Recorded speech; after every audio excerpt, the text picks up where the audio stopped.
तो क्या रूस यूक्रेन पर परमाणु हमला करने की तैयारी कर रहा है? नमस्कार, मैं हूं नीलू। देखिए, कुछ बातें ऐसी सामने आई है जिससे नाटो देश यानी यूरोपियन कंट्रीज और खुद यूक्रेन भी डर गया है। रूस के खिलाफ युद्ध में हालिया हफ्तों में यूक्रेन ने तेजी से चीजों को अपने पक्ष में किया है। Institute for the study of war यानी ISW ने बताया कि अप्रैल में रूसी सेनाओं के हाथ से 116 वर्ग मीटर का जो पूरा इलाका था, वर्ग किलोमीटर का जो पूरा इलाका था, यानी 116 किलोमीटर का जो इलाका था वो निकल गया। यूक्रेन के लंबी दूरी वाले ड्रोन और मिसाइलों ने रूसी इलाके के अंदरूनी हिस्से, तेल क्षेत्र और सैन्य भंडारों पर हमले शुरू कर दिए हैं। अब तो यूक्रेन का जो ड्रोन है वो मॉस्को तक जा पहुंचा है। एक्सपर्ट का कहना है कि यूक्रेन के खिलाफ रूस की सैन्य कार्रवाई रफ्तार खो रही है, धीरे धीरे सुस्त पड़ रही है। युद्ध के मैदान में यूक्रेन की बढ़त ने रूस के परमाणु हथियार इस्तेमाल करने की आशंका को बढ़ा दिया है। इसलिए शुरुआत में जो मैं कह रही थी कि क्या रूस यूक्रेन पर परमाणु हमला करेगा, इसी को लेकर यह आशंका और प्रबल हो गई है। नाटो ने इस खतरे की ओर ध्यान दिलाते हुए रूसी राष्ट्रपति व्लादिमीर पुतिन को जवाबी कार्रवाई की चेतावनी दी है। देखिए, जैसे ही ये खबर पूरे यूरोप में फैली कि हो सकता है कि अब लंबे युद्ध से परेशान हो चुके हैं पुतिन और इस युद्ध को समाप्त करने के लिए हो सकता है कि परमाणु हथियारों का इस्तेमाल करें, तो अब नाटो ने भी रूस को चेतावनी दे दी है। यूरेशियन टाइम्स के मुताबिक रूस दुनिया में सबसे ज्यादा सैन्य ताकत रखने वाले देशों में एक है जिसके पास परमाणु हथियारों का एक बड़ा जखीरा है। रूस के पास 5400 से ज्यादा परमाणु हथियार हैं। यूक्रेन जैसे अपेक्षाकृत कमजोर देश से पिछड़ने के रूस के डर ने परमाणु सवाल को सुर्खियों में ला दिया है।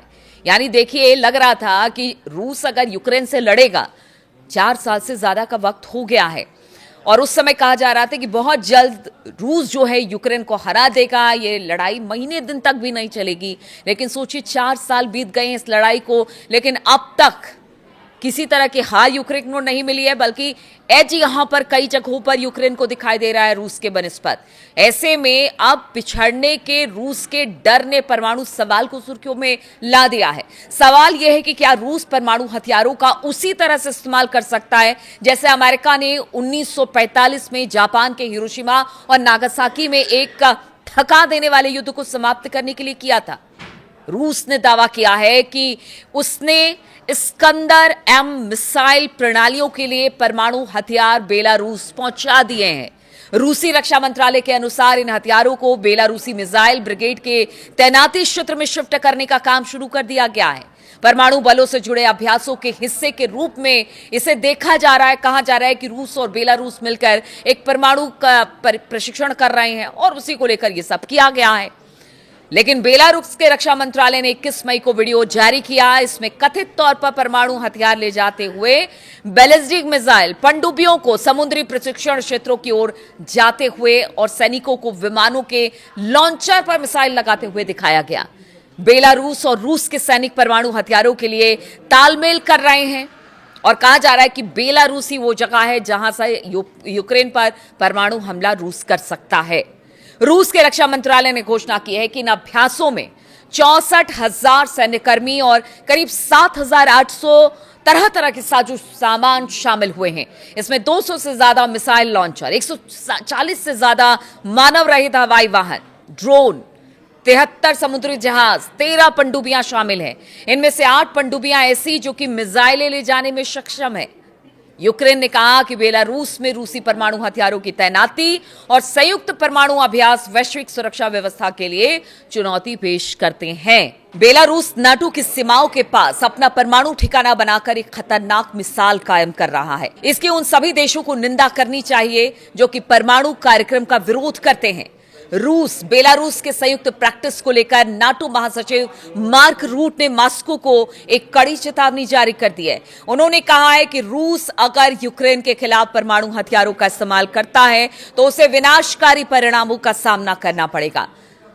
रूट ने कहा कि नाटो अपने नजर जमाए हुए है और मॉस्को अगर कुछ करता है तो फिर हमारी तरफ से जो हमला होगा उसके लिए रूस तैयार रहे। यूक्रेनी खुफिया रिपोर्ट्स दावा करती है कि रूसी सेना बेलारूस से एक नया हमला शुरू करने की तैयारी में कीव के पास है। उत्तरी यूक्रेन में एक नया मोर्चा खोलने पर विचार कर रही है। यूक्रेनी राष्ट्रपति जेलेंस्की ने 20 मई को शीर्ष सैन्य कमांडरों के साथ एक बैठक के दौरान यूक्रेन के उत्तरी क्षेत्रों में संभावित रूसी हमले पर चर्चा की है। यूक्रेन की सेना के कमांडर ओलेक्जेंडर सिरस्की ने कहा कि रूस बेलारूस की तरफ से हमला कर सकता है। उन्होंने कहा कि हमें युद्ध के मोर्चे का दायरा बढ़ने के संकेत मिले हैं, ऐसा यूक्रेन का दावा है। और उसका कहना है कि हो सकता है बहुत जल्द कोई परमाणु हमला रूस की तरफ से बेलारूस के बॉर्डर से यूक्रेन में हो जाए।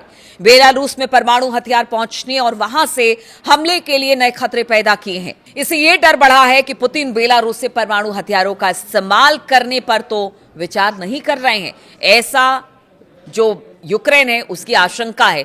देखिए, युद्ध शुरू ही हुआ था, नाटो में शामिल होने यूक्रेन चाह रहा था, लेकिन रूस ऐसा नहीं चाहता था और रूस ने चेतावनी दी। जब यूक्रेन नहीं माना, उसने अपने जो मंशा है उसका त्याग नहीं किया, उसे छोड़ा नहीं, तो फिर रूस ने यूक्रेन पर हमला किया। लेकिन 4 साल बीत जाने के बाद भी अब कहा यह जा रहा है कि अब जो रूस है वो कहीं ना कहीं अपने बहुत सारी जमीनों को उस पर से उसका कब्जा हट गया है। इसके अलावा जो यूक्रेन की ड्रोन है वो बहुत विनाशकारी साबित हो रही है। अब तो उनके जो हथियार हैं, वो जो हमले हो रहे हैं वो मॉस्को तक हो रहे हैं। इसलिए लगता है अब पुतिन पेशेंस खो रहे हैं और अब उनको लगता है कि और कोई विकल्प नहीं है। 4 साल बीत गए हैं, इस लड़ाई को अगर खत्म करना है तो फिर आपको परमाणु बमों से हमला करना पड़ेगा या परमाणु हथियारों का इस्तेमाल करना पड़ेगा।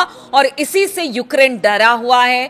नाटो देश चेतावनी रूस को दे रहे हैं, लेकिन अब रूस आगे क्या करेगा, रूस की मंशा क्या है, बेलारूस के साथ जो उसका पूरा एक साझा कार्यक्रम चल रहा है उसको लेकर कहा जा रहा है कि प्रशिक्षण हो रहा है।